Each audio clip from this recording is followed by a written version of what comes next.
Allez, après la théorie, la pratique, et aujourd'hui on va donc s'entraîner au métal non métallique.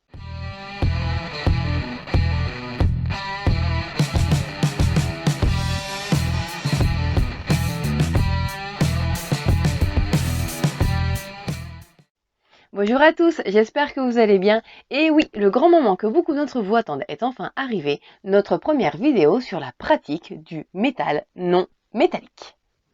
Ça fait un moment que vous nous la réclamez, mais vous commencez à nous connaître un petit peu et vous savez qu'on aime bien faire des choses dans un certain ordre. Et ces derniers temps, on a abordé différents sujets qui nous permettent maintenant de passer à la pratique de cette fameuse technique. Donc, on a vu comment faire des beaux glacis, on a vu la théorie sur le métal non métallique, on va prendre les deux, on va les fusionner et on va faire cette vidéo. Malgré tout, comme c'est la première vidéo pratique sur le sujet, je vais plutôt axer ce tuto sur une version facile débutant, histoire de commencer en douceur, et évidemment d'autres vidéos viendront étoffer le sujet un peu plus tard pour pousser un petit peu la technique et obtenir un métal non métallique de plus en plus beau avec des techniques de plus en plus compliquées. Si vous avez bien suivi tout ce que je viens de vous dire, vous aurez quand même compris que pour pouvoir réaliser cette petite technique, il va quand même vous falloir maîtriser un petit peu le glacis. Et donc, si ce n'est pas encore tout à fait le cas, je vous conseillerais de regarder cette vidéo. Allez, trêve de bavardage, on passe maintenant à la pratique. Alors pour cette première vidéo sur la pratique du métal non métallique, je vais donc partir sur un métal argenté. Et pour commencer, je vais venir appliquer sur toutes les parties que je considère comme étant du métal, un gris assez foncé. Alors pour le coup, ma figurine est sous-couchée en blanc. C'est peut-être un peu plus pratique pour cet exercice de partir sur une sous-couche noire, mais pour le coup, je suis partie sur du blanc pour que la peinture que j'applique par-dessus se détache mieux pour la vidéo. Sur mon gris foncé, je vais ensuite venir appliquer un gris moyen que je vais venir appliquer en faisant une belle couche bien définie. Vous voyez, la peinture n'est pas trop diluée, juste ce qu'il faut pour l'appliquer. Et je vais venir l'appliquer en faisant des bandes bien démarquées par rapport à ma couleur précédente.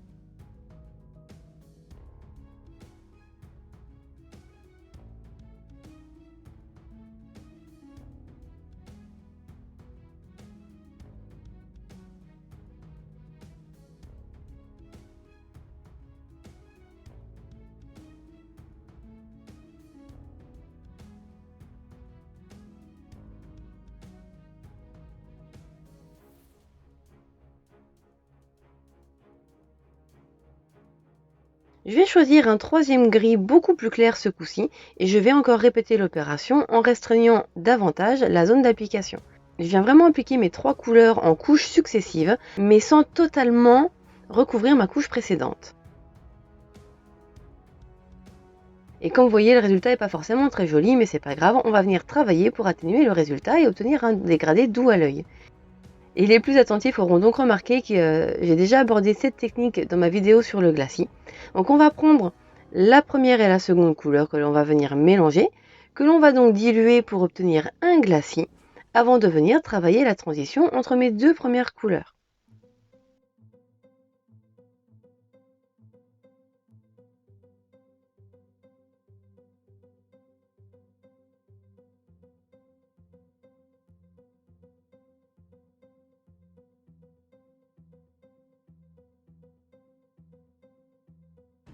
Et évidemment, on va répéter le processus entre la deuxième et la troisième couleur pour obtenir ce fameux dégradé doux à l'œil et avoir des transitions assez naturelles.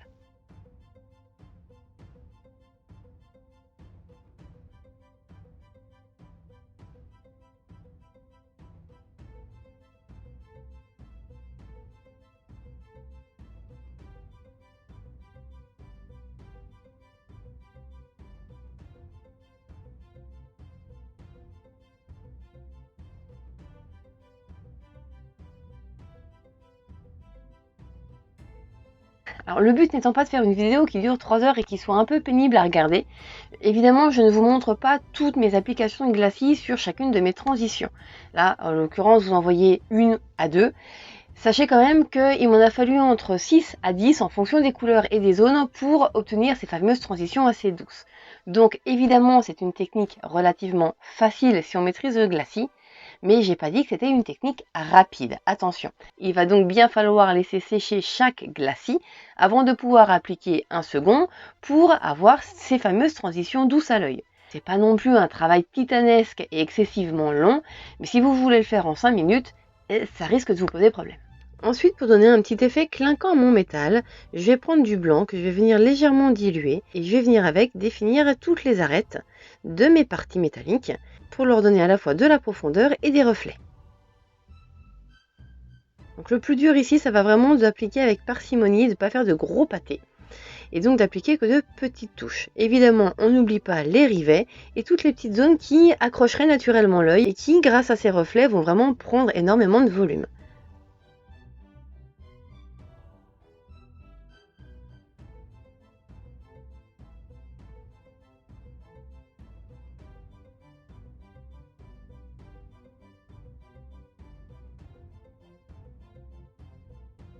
Et pour finir, je vais répéter l'opération sur des zones vraiment toutes petites. Je vais vraiment faire des tout petits points, des tout petits traits de blanc pur qui sera un peu plus lumineux et qui donc va accentuer ces reflets pour vraiment donner l'aspect métallique à l'ensemble.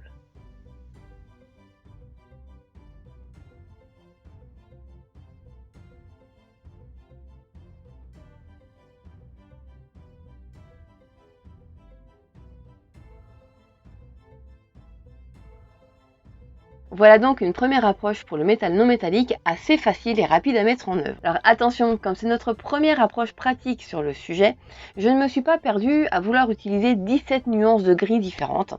J'en ai choisi, comme vous avez vu, 3 que j'ai dégradées tout simplement. Il est évident que si j'avais mis 4, 5, 6, 10 teintes, le résultat aurait été encore plus réaliste. Mais si vous en êtes au stade de débuter dans cette pratique et de commencer vos apprentissages sur le métal non métallique, 3 couleurs, 4 peut-être, c'est largement suffisant. Ça permet de prendre les bons réflexes, de prendre le bon doigté, avant d'augmenter la difficulté de la pratique. Autre petite parenthèse, l'œil et le cerveau humain sont très bien faits. C'est-à-dire que si votre but c'est de peindre un effet métallique sur des plates d'armure, sur des boucliers en métal, sur toute surface métallique, votre œil et votre cerveau vont identifier ces surfaces comme étant métalliques, et même si votre peinture n'est pas parfaite, même si l'effet n'est pas tout à fait là, votre œil et votre cerveau vont quand même vous dire, ah ben tiens, t'as peint du métallique avec des peintures non métalliques. Oui, effectivement, l'effet n'est pas parfait, mais on s'y prendrait presque. Donc, no stress, c'est pas dramatique si vos premiers essais sont ratés. De toute façon, on est là pour apprendre, et c'est aussi un des plaisirs dans ce hobby, c'est que il faut des fois beaucoup d'essais avant d'obtenir le résultat qui nous convient, mais au final c'est tellement gratifiant que ça vaut vraiment le coup. Je vais évidemment profiter de cette vidéo pour remercier toutes celles et ceux qui nous soutiennent sur Tipeee. Merci à tous, c'est vraiment super ce que vous faites, ça nous aide vraiment énormément. Merci, un énorme merci à vous tous. Alors j'espère donc que cette première vidéo sur la pratique du métal non métallique vous a plu, que ça va vous aider dans votre apprentissage. Surtout si vous avez des questions, n'hésitez pas à nous les poser en commentaire, vous savez très bien qu'on y répond toujours avec beaucoup de plaisir. Merci à tous d'avoir regardé cette vidéo, et à la semaine prochaine!